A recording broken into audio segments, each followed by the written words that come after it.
뉴스룸을 시작하겠습니다. 내일 일본에서 열리는 사도 광산 추도식에 우리 정부가 참석하지 않기로 했습니다. 하루도 안 돼서 결정을 바꾼 건데 두 나라 간 이견을 좁힐 시간이 충분치 않아서 합의에 이르기 어려울 걸로 봤다고 설명했습니다. 어떤 배경이 있었던 건지 또 한일 관계에는 어떤 파장을 미칠지 짚어보겠습니다. 먼저 임지수 기자입니다. 일본 정부는 어제 추도식을 단 이틀 앞두고 논란의 정치 인사가 일본 대표로 추도사를 읽을 예정이라고 통보했습니다. 이쿠이나 아키코 외무성 정무관은 A급 전범이 합사된 야스쿠니 신사에 참배한 인물입니다. 일제 강제징용 문제에 대해 한국이 더 양보해야 한다는 등 침략 전쟁을 미화하는 듯한 발언을 해왔습니다. 조선인 강제징용 피해자를 추도하는 행사에 야스쿠니 신사 참배 이력이 있는 정치인이 정부 대표로 오는 건 부적절하다는 비판이 잇따랐지만 우리 정부는 어젯밤까지 문제 삼지 않겠다는 입장이었습니다. 우리 정부가 고위급 인사 참석이 필요하다고 강조해왔고 일본이 받아들여 차관급이 참석하게 된 것이라고 설명했습니다. 야스쿠니 참배 이력에 대해선 개인의 과거 언행이라며 이를 이유로 행사를 보이콧할 순 없다고도 했습니다. 하지만 오늘 오후 3시쯤 외교부 언론 공지를 통해 추도식에 불참하기로 했다고 입장을 번복했습니다. 외교부는 이견 조정에 필요한 시간이 충분치 않아 추도식 전에 양국이 수용 가능한 합의에 이르기 어렵다고 판단했기 때문이라고 밝혔습니다. 정부 고위 관계자는 JTBC에 여러 가지로 내용상 우리가 만족스럽지 못한 대목이 있다고 밝혔습니다. JTBC 임지수입니다. 네, 곧바로 도쿄 연결하겠습니다. 자, 정원석 특파원, 일본 정부의 입장이 나온 게 있습니까? 우리 정부가 불참을 통보했을 뿐 아직 일본 외무성에서 특별한 입장을 내놓은 것은 없습니다. 추도식도 그대로 진행할 예정이고 이쿠이나 정무관 등 일본 대표단도 사도섬에 들어간 것으로 알려졌습니다. 교도통신 등이 한국 정부가 참가를 보류하기로 했다며 이쿠이나 정무관의 2년 전 야스쿠니 신사 참배를 문제시한 것으로 보인다. 이렇게 짤막하게 전하고 있을 뿐입니다. 네. 우리 정부의 입장이 바뀐 이유를 뭐라고 볼 수 있을까요? 외교부의 설명은 여러 이견이 있었지만 이를 조정하기에는 시간이 충분치 않다라는 겁니다. 내부적으로는 야스쿠니 신사 참배 전력이 있는 일본 대표가 참석하는 데 대해서는 개인 언행 때문에 불참을 결정할 정도는 아니다라고 하는데요. 국내 비판 여론이 있었지만 그럼에도 불구하고 참석하기로 하고 이후에도 한일 외교당국은 추도사 내용이라든가 그 식순 등 전반에 대해서 막판까지 협의를 해왔습니다. 그런데 양측이 이견을 좁히지 못한 부분이 있었고 결국 하루 전에 불참을 통보한 것으로 보입니다. 다만 어떤 내용 때문인지에 대해서는 구체적으로는 말하기 어렵다, 여러 문제가 있었다라며 정부 관계자들 말을 아꼈습니다. 내일 열릴 추도식에서 일본 측의 추도사 내용 등 좀 더 지켜봐야 할 것으로 보입니다. 네, 유가족들도 내일 추도식에는 참석하지 않는 거죠? 그렇습니다. 내일 일본 측이 개최하는 추도식에는 참석하지 않기로 했고요. 대신 개별적으로 사도광산 내부라든지 아이카와 박물관 그리고 기숙사 터 등을 방문한 뒤에 박철희 주일대사 등 한국 정부 대표단 등과 함께 월요일 오전에 개별적으로 한국 측만 따로 추도식을 갖기로 했습니다. 지금까지 도쿄에서 전해드렸습니다. 네, 호사카 유지 세종대 교수와 함께 더 자세한 이야기 나눠보겠습니다. 어서 오세요. 예, 안녕하십니까. 네, 앞서 보신 것처럼 우리 정부가 이제 추도식에는 불참하고 별도의 행사를 열겠다라고 입장을 바꿨는데 교수님께서 보시기에는 어떤 배경이 있었을 거라고 보시나요? 역시 그쪽에서 참여하는 외무 전무관이라고 합니다. 그 사람의 2022년에 야스쿠니 신사 참배 문제 그리고 역시 그럼에도 불구하고 일단 참가하겠다 그런 입장이 갑자기 바뀐 이유는 아무래도 주도사에 뭔가 합의가 안 된 부분이 있었던 것이 아닐까. 일본 쪽에서는 그 한국인 희생자에 대한 이야기뿐만이 아니라 그것을 이야기한다라기보다 전체적인 그 노동자에 대해서 어떤 이야기를 한다. 이게 계속 합의로서는 그렇게 나왔거든요. 네. 그러니까 그 내용이 한국에서 볼 때 만족스럽지 않다. 합의에 이르지 못했다. 이런 거 아닐까. 아직은 추측인데요. 네. 내일 더 확실하게 알 수가 있습니다. 네, 네, 내일 한번 지켜봐야겠네요. 야스쿠니 신사 참배했던 이력이 있는 정무관을 추도사의 그 대표로 보내기로 했던 일본은 어떤 의도가 있었다고 보시나요? 사실 그 외무총무관은 세 사람이 있습니다. 그리고 이번에 참여하게 된 그 이쿠이나 아키코라는 사람은 일본 내에서도 엄청나게 비판을 받은 사람입니다. 네. 실력이 없다라는 내용으로 요새도 상당히 비판을 받고 있었는데 그것을 아마도 만회하기 위한 그러한 그 내용이 아닐까. 왜냐하면 그 이시바 촌리가 나서서 인사를 한 사람이기도 하고 그리고 또 아베파입니다. 요새 아베파가 내부적으로 이시바 촌리를 상당히 비판하고 있기 때문에 아베파에 대한 유화적인 제스처를 보이기 위해서라도 그 아베파에 지금 문제가 되고 있는 사람을 오히려 이러한 주도식에 참여시켜서 또 그 화려하게 데뷔를 시킨다. 그렇게 해서 지금 그 비판받고 있는 부분을 좀 만회시키는 기회를 준다. 아마 내부적으로는 그런 내용이 있었지 않을까 그렇게 생각되고 야스쿠니 신사에 대해서는 이것은 확인을 정확하게 하지 못한 미스, 실수라고 저는 보고 있습니다. 그 니가타현 지사 같은 경우에는 사도 광산이 세계 문화유산이 됐다는 거를 보고하는 자리다 이런 이야기도 했는데 그러면 애초에 그 노동자들을 추모하는 마음은 없었다고 봐야 할까요?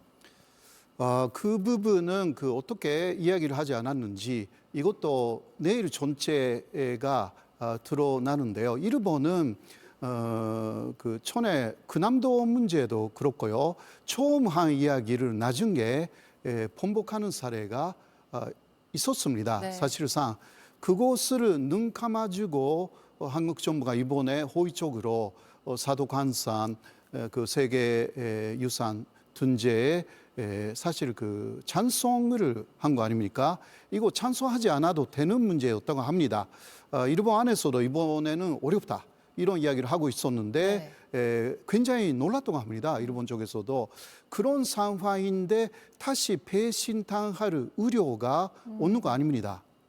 그래서 일본은 합의한 대로라고 하지만 일본이 합의한 내용을 일본 나름대로 해석하고 또 하기 때문에 그것이 어떤 수준인지 그 수위를 항상 좀 지켜봐야 하는 문제이고요. 이번에는 좀 그 사실 큰 문제, 외교적인 큰 문제가 아닐까 그렇게 말씀드릴 수밖에 없습니다. 네, 앞서 이제 박진 전 외교부 장관이 한일 관계를 물컵에 비유를 하면서 남은 그 물컵의 반 정도 분량은 일본이 채울 거다라고 이야기를 했는데 사실은 좀 정반대의 상황으로 가는 모습이거든요. 일본은 그 반컵을 채울 마음이 아예 없다고 봐야 할까요? 그 예를 들면 이시바 촌이라든가 이런 개인적인 성향을 보면 그 나머지를 채울 생각이 있는 사람입니다. 사실 춘도 우파이기도 하고 그리고 키시다 촌리도 그랬습니다. 그러나 전체적인 자민당의 분위기가 아직도 극우 쪽에 강한 이야기를 하는 사람들이 있다. 그리고 국민들의 그러한 분위기도 있기 때문에 마음대로 할 수 없는 상황이 계속 자민당 정권이면 그렇게 갈 것이 아닌가 그러한 우려를 말씀드릴 수밖에 없습니다. 네, 알겠습니다. 아무튼 내일 추도식까지 한번 지켜봐야 할 것 같습니다. 네. 호사카 유지 교수와 함께했습니다. 고맙습니다.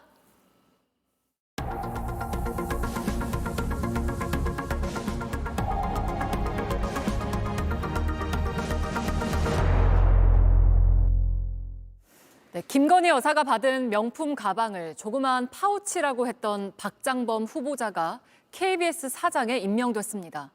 민주당은 KBS가 김건희 방송이라고 선포하는 것과 다르지 않다며 비판했습니다. 김태영 기자입니다.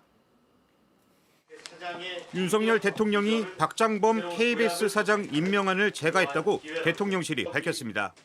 앞서 국회는 박 사장에 대한 인사청문회를 지난 18일부터 사흘간 실시했습니다. 이례적으로 길었던 인사청문회였지만 인사청문회 경과 보고서는 채택되지 않았습니다. 야당이 박 사장의 정치 편향성 등을 이유로 후보자 사퇴를 촉구하며 임명을 반대했기 때문입니다. 박 사장이 올해 2월 윤 대통령 신년 대담에서 김건희 여사가 받은 명품백을 파우치라고 표현했던 게 가장 큰 이유입니다. 최근에 많은 논란이 되고 있는 이른바 이 파우치. 네네. 외국 회사 조그만한 백이죠. 박 사장이 사안을 축소하려 한 것 아니냐는 비판이 제기됐고 KBS 사장 후보자로 지명되자 고은 인사 논란으로 번졌습니다. KBS가 김건희 브로드캐스팅 권력의 애완견으로 전락했다는 비판 부끄럽지도 않습니까? 박장범 후보자의 그 알량한 단어 선택, 쪼만한 그 안에 담겨 있는 맥락을 국민이 모를 것이라고 생각하십니까? 여기에 대통령실이 사장 선임 과정에 개입했다는 의혹까지 더해지면서 야당을 중심으로 반발은 컸습니다. 이렇게 논란이 이어지는 가운데 윤 대통령이 박 사장 임명을 강행하자 야당은 비판의 목소리를 키웠습니다.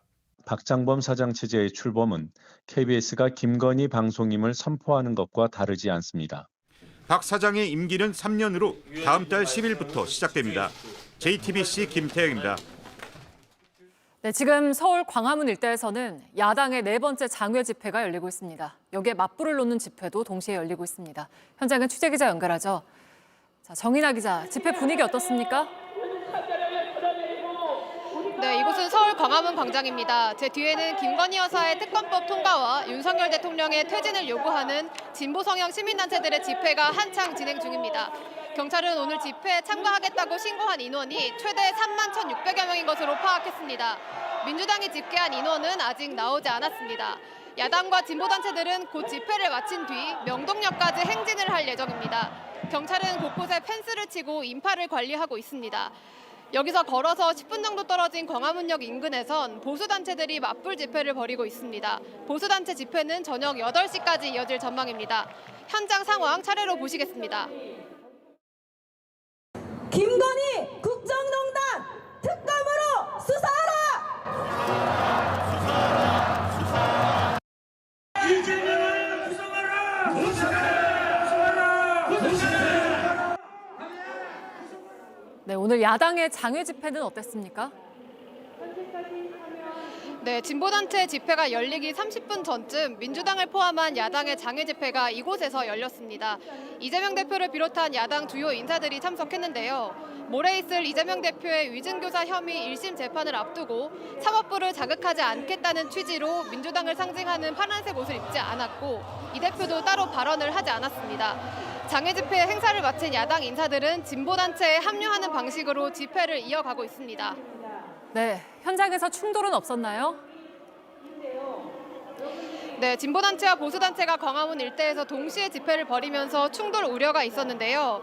아직까지 참가자들 사이에 충돌은 없는 것으로 파악됐습니다. 지금까지 광화문 광장에서 JTBC 정인아입니다.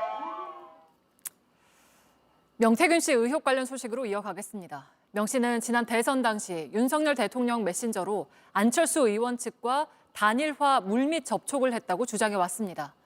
대통령실은 답하지 않았고 안 의원은 다 사실이 아니라고 부인했습니다. 그런데 대선을 한 달 앞둔 시점, 명 씨가 윤 대통령에게 단일화를 제안하고 설득한 정황이 담긴 녹취를 확보했습니다. 임예은 기자입니다. 지난 2022년 2월 13일 명태균 씨는 강혜경 씨에게 전화를 걸었습니다.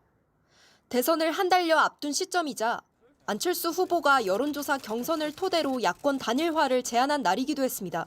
안철수하고 지금 윤석열하고 단일화 여론조사 돌리면 윤석열이가 이기죠. 네네. 후보 단일화 여론조사에서 윤석열 후보 우세를 확인한 명 씨. 정작 윤 후보가 단일화를 거부한다며 답답해합니다. 거친 표현도 사용합니다. 윤석열이가 단일화 안 할라 하네. 단일화 안 한다고 이긴다고. 사람이 돌았네. 그러게요. 안 후보와 단일화를 하면 확실하게 이길 수 있다고도 말하고 안철수하고 단일화를 해보려면 민주당이 졌다고 사표가 생겨서 확실하게 이기는데 그죠? 그러면서 윤 후보 캠프가 판세를 못 읽는다고도 말합니다. 안철수가 얻는 그 표만 계산하고 있네요. 머리가 짱구들이라서. 여보세요? 명 씨는 이 시기 윤 후보 메신저로 안 후보 측 최진석 당시 선거대책위원장을 만나 물밑 협상을 했다고 주장해왔습니다. 그만큼 윤 후보가 자신을 신뢰했던 겁니다. 여론조사 하는 사람이 그 안철수 단일화하러 가요? 아니 주방장이 배달 가는 거 봤어요? 최 전 위원장은 당시 명 씨를 만난 건 맞지만 30분쯤 대화한 게 전부라고 말했습니다. 신뢰할 만한 사람이 아니었단 겁니다. 안철수 의원은 당시 그런 사실 자체를 보고받지 못했다. 명태균이란 사람을 알지 못한다고 설명하고 있습니다. JTBC 임예은입니다. 네, 보신 것처럼 안철수 의원은 그동안 명태균 씨와 선을 그어왔습니다. 명태는 기억해도 명태균은 모른다며 아예 모르는 사람이라고 주장했습니다. 하지만 조금 다른 정황이 담긴 녹취를 저희가 확보했습니다. 이어서 이한길 기자입니다. 지난 2022년 12월 안철수 의원은 국민의힘 당대표 출마를 앞두고 나흘 동안 경남 지역을 찾았습니다. 방문 사흘째 명 씨는 안 의원이 식사할 곳을 잡으라고 지시합니다. 오늘 안철수 밥 먹어야 되니까 오늘 몇 시부터 몇 시 하지? 1시부터 하잖아. 네네네. 그 식당에 횟집에 예약을 해야 되겠는데. 예약한 인원은 모두 4명이었습니다. 안 의원은 이날 김영선 의원 사무실을 찾아 청년 여성 간담회를 열었습니다. 당시 명 씨는 안 의원 방문에 많은 공을 들인 것으로 보입니다. 안철수한테 원래는 이 강연이 안 되는 걸 억지로 강연을 만든 거잖아. 이미지 만들어주려고. 행사 하루 전엔 현수막 문구를 두고 직원들을 강하게 질책하기도 했습니다. 안철수도 이미지를 만들어줘야 되잖아. 네네. 아니 사람들이 왜 머리가 안 돌아가. 안철수를 만들어주고 김영선이 뭘 받을 거 아니야. 석 달 뒤 명 씨는 안 의원을 만나러 서울에 간다고 말하기도 합니다. 당대표 선거에 출마한 안 의원이 수도권 합동 연설회를 치른 직후입니다. 내가 안철수 만나는데 김영선 자기 입지 좀 찾아주려고 하는 건데. 네. 네, 자기는 그 안철수 마누라를 만나보고 싶으라고 죽으려고 하대. 지난 9월 명태균 씨 의혹이 처음 불거지자 안 의원은 명태는 알아도 명태균은 모른다고 발언했습니다. 그러자 명 씨는 나를 잊으셨나요란 문구와 함께 둘이 찍은 사진을 SNS에 공개하기도 했습니다. 사람을 정말 아는지 모르는지 판단할 방법은 없습니다. JTBC 이한길입니다. 명태균 씨 의혹을 수사하고 있는 창원지검으로 가보겠습니다. 자, 오원석 기자, 검찰이 명 씨 휴대전화를 찾고 있다고요? 네, 그렇습니다. 저희는 지난 21일 명 씨가 지난 대선 때 사용했던 이 휴대폰 아직 어딘가 남아있다 이렇게 보도를 해드렸는데요. 구속영장 실질 심사 단계에서조차 폐기했다고 주장했던 이 명 씨의 휴대폰 실제로 아직 어딘가 남아있을 가능성이 높은 걸로 보입니다. 검찰 조사를 받을 당시 명 씨는 이 전화기를 줄 테니 나를 좀 살려달라. 내가 구속을 면할 수 있게 해달라. 자신의 변호인단한테 이렇게 말한 것으로 확인됐습니다. 또 이걸로 협상해서 가족 생계를 책임질 수 있게 해달라. 이렇게도 말했다고 합니다. 대선 시기 명 씨가 썼던 전화기인 만큼 윤석열 대통령 부부와의 대화가 아직 남아있을 가능성이 높고요. 검찰은 이 전화기를 확보하기 위해서 명 씨 주변인들을 추궁하고 있는 걸로 알려졌습니다. 네. 여론조사 조작 의혹에 대한 수사는 어떻습니까? 네, 여론조사는 이번 공천 개입 의혹의 출발점입니다. 여론조사 조작이 있었는지 또 그렇다면 이 여론조사 조작으로 명 씨가 어떤 이익을 받았는지 등을 들여다봐야 합니다. 검찰은 선거관리위원회 소속 전문 인력 2명을 파견받았습니다. 지난 대선 당시 유독 튀었던 PNR 공표 조사부터 명 씨가 지시한 미공표 조사의 기초 데이터들을 조사하고 있습니다. 이 부분이 밝혀지면 왜 많은 정치인들이 명 씨와 친분을 유지할 수밖에 없었는지 그 실마리를 확인할 수 있을 전망입니다. 네. 또 명 씨가 돈 받고 취업 청탁을 들어줬다는 의혹도 나왔는데 근거가 있는 얘기입니까? 네, 이 부분은 강혜경 씨 진술에서 시작된 의혹인데요. 경북 안동 지역 재력가 아들이 현재 대통령실 6급 행정요원으로 일하고 있는데 명 씨가 취업을 시켜줬다는 주장입니다. 이 과정에서 명 씨가 1억 원을 받았다고 주장했고요. 검찰은 이런 진술을 듣고 오늘 돈을 전달했다고 알려진 인사를 불러서 조사를 진행 중입니다. 검찰 수사가 명 씨를 둘러싼 의혹 전반을 두루 살펴보고 있는 겁니다. 강혜경 씨는 모레 월요일에 10번째로 검찰 조사를 받습니다. 지금까지 창원지검에서 JTBC 오원석입니다. 서울의 한 고가차도에서 차가 중앙선을 넘는 사고로 20대 운전자가 숨졌습니다. 강원도 경포 해변에서는 파도에 휩쓸려 40대가 실종됐습니다. 사건 사고 소식 이혜원 기자입니다. 해경이 동해안 일대를 수색합니다. 오늘 새벽 1시 46분쯤 강원도 강릉 경포 해변에서 40대 여성이 파도에 휩쓸렸다는 신고가 접수됐습니다. 현재 동해안엔 풍랑주의보가 내려져 있어 해경은 기상이 좋아지는 대로 수중수색도 진행할 예정입니다. 오늘 오전 8시 24분쯤 서울 서대문구 현저 고가차도에서는 승용차가 중앙선을 넘어 반대편 승용차를 들이받았습니다. 사고를 낸 승용차 운전자 20대 남성이 숨졌고 동승자와 반대편 승용차 운전자가 다쳤습니다. 새벽 4시 27분쯤 경기 광명시 제2경인고속도로에선 승용차가 앞서가던 화물차를 들이받는 사고가 발생해 승용차 운전자 20대 여성이 숨졌습니다. 경찰은 정확한 사고 경위를 조사하고 있습니다. 어제 저녁 8시 56분쯤엔 제주 이도 일동의 한 여관에서 난 불로 50대 남성이 숨져 소방이 화재 원인을 조사하고 있습니다. JTBC 이혜원입니다. 겨울에 먹는 대표적인 길거리 간식이죠. 붕어빵 값이 훌쩍 오르면서 고물가 시대를 체감한다는 분들 계실 텐데 금값이 된 팥 가격도 한몫을 하고 있습니다. 윤재영 기자입니다. 거리 붕어빵 가게 앞에 사람들이 옹기종기 모였습니다. 붕어빵 현재 가격은 3개에 2,000원 수준, 1개에 1,000원 하는 곳도 있습니다. 비싸다고 생각해요. 옛날에 항상 1,000원에 3개 이렇게 했는데 지금 2,000원에 3개 하니까. 붕어빵 값이 오른 데에 전반적인 물가 상승에 더해 특히 팥 값이 영향을 미쳤습니다. 붕어빵 팥 앙금은 대부분 수입 팥으로 만듭니다. 오늘 기준 40kg당 26만 5천 원 선으로 5년 전보다 50% 넘게 올랐습니다. 그런데 올해는 팥값이 더 오를 전망입니다. 국산 팥 농사 작황이 심각하게 나빠 공급이 수요를 따라가지 못하기 때문입니다. 지금 국산 팥값은 40kg당 약 70만 원, 평년보다 70% 넘게 비싸고 수입 팥값에 비하면 3배에 가깝습니다. 국산을 쓰면은 손해를 보고 적자를 보니까 국산은 포기를 하고 수입으로 수요가 좀 늘어난 거죠. 그러다 보니까 가격이 조금 상승했고. 국산 팥값이 이렇게 치솟은 까닭은 기후변화. 싹 트는 시기부터 꽃이 피는 7, 8월까지는 폭염과 가뭄. 이후 9월엔 집중호우가 오며 팥농사가 망하다시피 한 겁니다.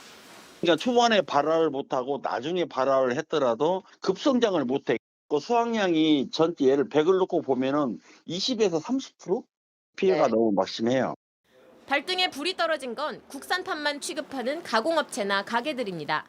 팥 자체가 없어서 이제 저희한테 못 주시는 거죠. 올해는 아예 구매가 그러니까 가능할지 안 할지도 지금 좀 모르는 상황이긴 하거든요. 그래서 저희도 이제 제품에 좀 문제가 생기지 않을까라는. 상당히 많은 그 업체에서 올해는 이제 중국산으로 지금 많이 돌리려고 준비를 하고 있는 걸로 국산 팥을 사용하시는 업체들은 지금 완전히 비상입니다. 농식품부는 계속되는 여름 폭염에 대비할 수 있도록 밭에 심는 콩이나 팥을 논에 심도록 권장하고 있습니다. 기후변화가 서민 간식값에까지 영향을 주고 있습니다. JTBC 윤재영입니다. 트럼프 미국 대통령 당선인이 백악관 수석 국가안보 부보좌관에 알렉스 웡을 발탁했습니다. 과거 북한과의 정상회담에 관여했던 인물로 북미 관계에 어떤 역할을 할지 주목됩니다. 로스앤젤레스에서 홍지은 특파원입니다. 알렉스 웡 수석 국가안보 부보좌관은 과거 북미 비핵화 협상 실무를 담당했던 인물입니다. 2018년 싱가포르 북미 정상회담 직후 후속 협상을 위해 마이크 폼페이오 당시 국무부 장관이 평양을 방문했을 때 동행하기도 했습니다. 트럼프의 이번 임명이 북한 김정은 국무위원장과의 대화 의지를 간접적으로 드러낸 것이라는 해석도 나옵니다. 김 위원장은 미국과의 즉각적인 대화 재개에는 선을 그었지만 우리는 이미 미국과 함께 협상 주로에 갈 수 있는 곳까지 다 가보았으며 결과에 확신한 것은 철저한 힘의 입장과 언제 가도 변할 수 없는 침략적이며 적대적인 대조선 정책이었습니다. 이를 두고 트럼프 당선인을 향해 대화의 조건을 내비쳤다는 해석도 나옵니다. 대북 적대시 정책을 철폐한다면 대화도 가능하다는 겁니다. 트럼프 당선인은 재무장관에는 헤지펀드 키스케어 그룹 창업자 스콧 베센트를 지명했습니다. 베센트는 트럼프 당선자의 핵심 경제 고문으로 미국 우선주의 정책을 적극 지지하는 인물입니다. We're going to see deregulation, which is disinflationary. We are going to see President Trump has said he wants to get energy prices down, disinflationary, and then tariffs are a one-time price adjustment. 로스앤젤레스에서 JTBC 홍지은입니다. 러시아에 파병된 북한군이 러시아 접경 지역을 넘어 우크라이나 영토 일부 지역에서 목격됐다는 보도가 나왔습니다. 사실이라면 북한군의 투입 범위가 확대되고 있다는 얘긴데 푸틴 러시아 대통령은 신형 미사일 시험을 계속할 거라며 더 긴장을 높였습니다. 김혜미 기자입니다. 미국 CNN은 우크라이나군 보안 소식통을 인용해 북한군 기술 고문이 우크라이나 남부 마리우폴에 도착했다고 보도했습니다. 러시아 군복을 입고 있었지만 숙소 등은 러시아군과 따로 생활하고 있는 것으로 알려졌습니다. 북동부의 주요 전선 중 한 곳인 하르키우에서도 북한군이 목격됐다는 군 관계자의 진술을 전했는데 해당 지역의 우크라이나군은 공식 채널을 통해 확인되지 않은 진술이라며 이를 부인했습니다. 이 두 지역은 지금껏 북한군이 배치된 것으로 알려졌던 쿠르스크와 달리 러시아 국경을 넘어선 우크라이나 영토입니다. 사실이라면 북한군이 전쟁에 더 적극 개입한 것이라며 CNN은 전선에서의 존재감이 더 커진 것이라고 분석했습니다. 푸틴 러시아 대통령은 최근 우크라이나에 극초음속 중거리 탄도미사일을 발사한 데 이어 앞으로도 신형 미사일 시험을 계속할 것이라고 밝혔습니다. 북한은 러시아가 우크라이나와 같은 핵보유국 동맹국들의 재래식 무기 공격만 받아도 핵무기로 대응할 수 있도록 핵 교리를 바꾼 사실을 노동신문을 통해 북한 주민들에게 알렸습니다. 스스로의 자위권 행사를 위한 핵 무장에 정당성을 부여하려는 의도로 풀이됩니다. JTBC 김혜미입니다. 토트넘으로 떠나는 양민혁 선수가 K리그 최종전에서 결승골을 넣었습니다. 소속팀 강원에는 준우승이라는 마지막 선물을 남겼습니다. 홍지용 기자입니다. 전반 36분 강원의 김강국이 중원에서 원터치 패스를 올리자 양민혁이 전방으로 쇄도합니다. 포항 수비 5명이 만든 옵사이드 라인이 한 방에 무너집니다. 유유히 공을 낚아챈 양민혁은 골키퍼와 1대1 상황에서 침착하게 오른발로 때려 골망을 흔듭니다. 시즌 12호 골입니다. 아시아 챔피언스리그 진출을 노린 강원에게 절실했던 선제골이었습니다. 이어서 포항은 파상 공세를 펼쳤고 강원은 6탄 방어로 맞섰습니다. 후반 35분 수비 실책으로 기회를 얻은 포항의 강현재가 골키퍼까지 제치고 빈 골대에 슛을 날렸는데 신민아가 태클로 걷어냈습니다. 양민혁이 만든 리드를 끝까지 지킨 강원은 창단 이래 최고 성적인 준우승으로 시즌을 마쳤습니다. K리그 신인상 그리고 대망의 MVP 후보까지 오른 고3 양민혁은 이제 꿈의 무대 잉글랜드 프리미어리그로 향합니다. 이번 시즌 공격진이 줄부상을 겪고 있는 토트넘은 K리그에서 12골과 6개의 도움을 기록한 양민혁에게 기대를 걸고 있습니다.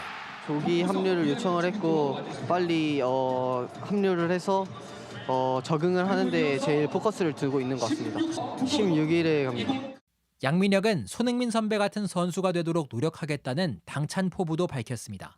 이번 시즌이 끝이 아닌 저의 이제 축구 인생은 이제부터 시작이기 때문에 앞으로도 많이 응원해 주시면 감사할 것 같습니다.